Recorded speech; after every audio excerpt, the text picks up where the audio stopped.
Hotep brothers and sisters, Hotep, and welcome back to African Metaphysical Center for Spiritual Healing. I'm your host, Dr. Daryl Greer, your metaphysical practitioner, Reiki master, and Qigong instructor. Today's lesson is very important. It's called Understanding the Spiritual Evolution of the Soul, and this is part one.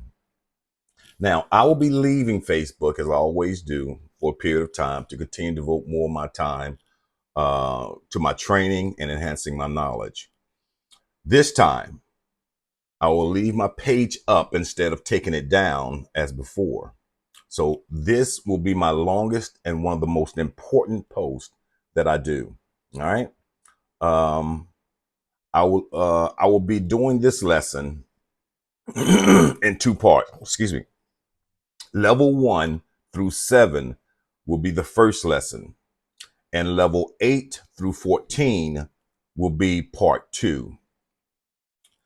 The purpose of our lives is always about the service of others, and that this important duty was the primary reason why an eternal soul reincarnates back into the physical realm. You see, the human realm is divided into 14 stages of spiritual evolution, all of which are focused on the gradual development and maturation of an individual's soul. Now, I'm going to go over brief descriptions of these stages, starting with the lowest evolution to the highest being level 14. So the first level is the realm of evil spirits, or the lowest disembodied soul realm or dimension. This will represent the demonic plane of existence or dimensions, its evil spirits and malevolent entities.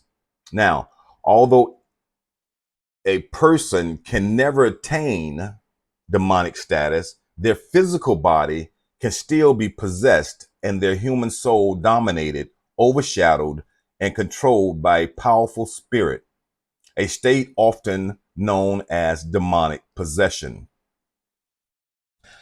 At this lowest level in development, a person's human soul is being negatively influenced by the darker demonic forces and either being oppressed or possessed by a malevolent spirit entity that is constantly chipping away at the victim's body, speech, and their mind.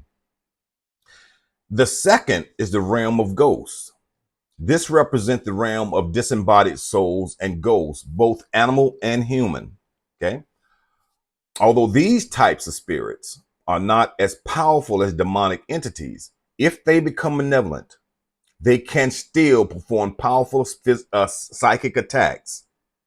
In this second stage of development, a disembodied soul possesses a personal physical body. This condition is often known as spirit possession or ghost possession. This overshadowed state can often attract the darker, more powerful energies of the lower realm towards a victim's possessed body. A person who is constantly being influenced by the realm of ghosts is considered to be stuck at a lower level of development as a human soul. This is the reason I keep telling you to raise your level of consciousness, people. The third is the spiritual asleep. At this next stage of soul development, a person is not possessed by a demonic spirit or ghost. Instead, they act like an emotionally disassociated robot because they are disconnected from their internal feelings. They constantly repeat programmed patterns that have been imprinted into them by social conditioning and are energetically and spiritually blinded by the cultural trance. In other words, the person lives in a half-conscious state of awareness characterized by the absence of a true personal response to eternal stimuli.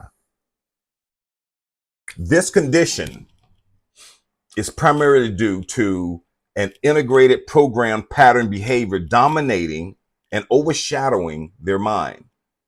These imprinted thoughts, speech, and action patterns originated from the conditioning of the person's culture, religious, and or social groups.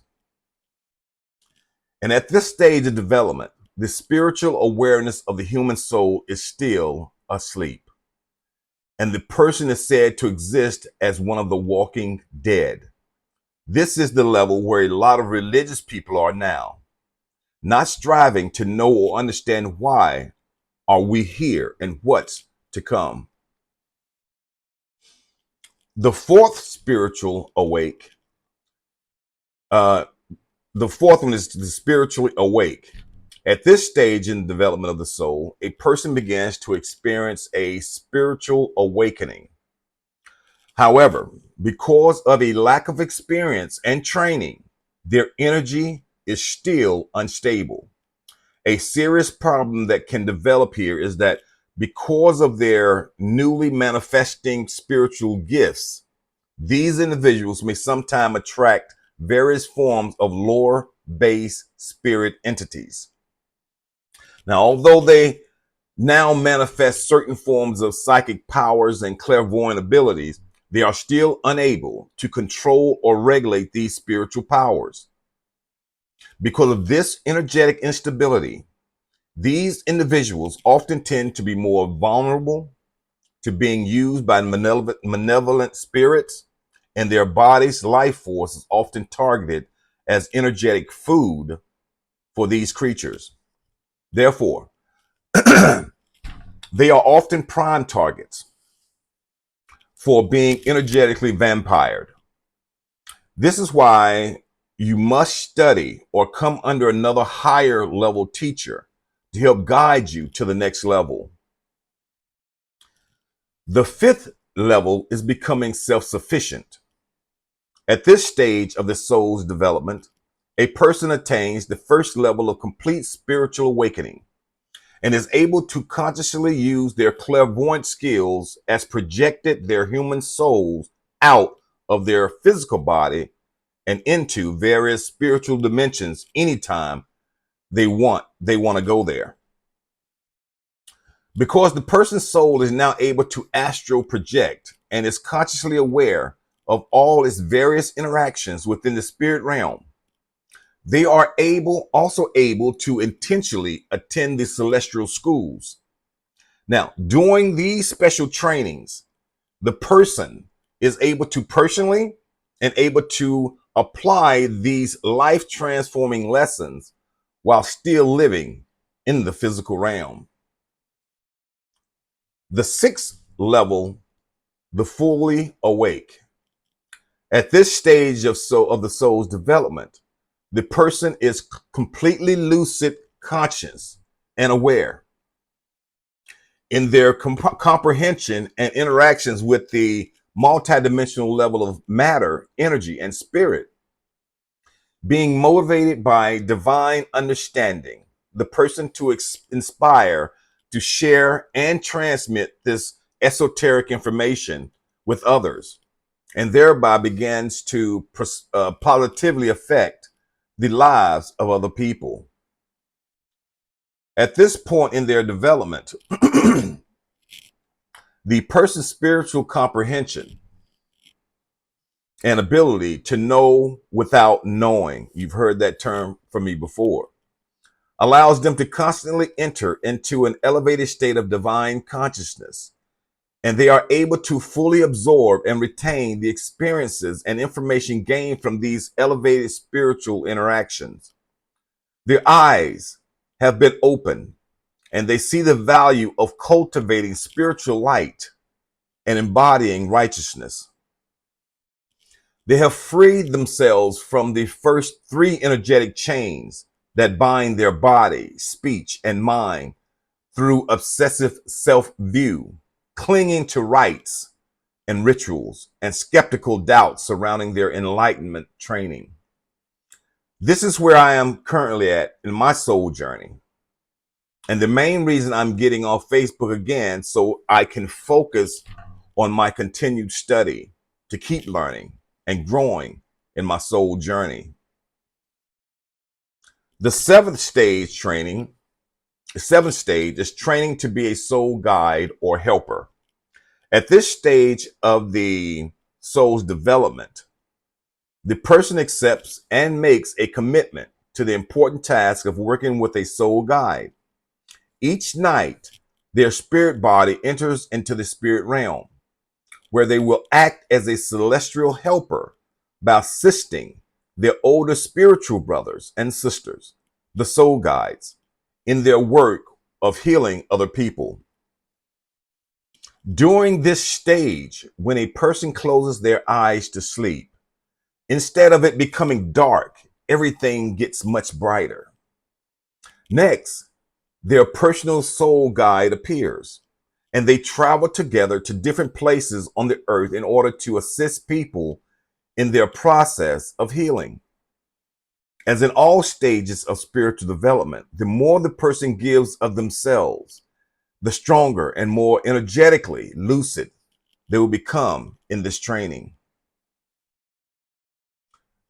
The commitment required from a person to spiritually work at this stage is taken very seriously by the older soul guides.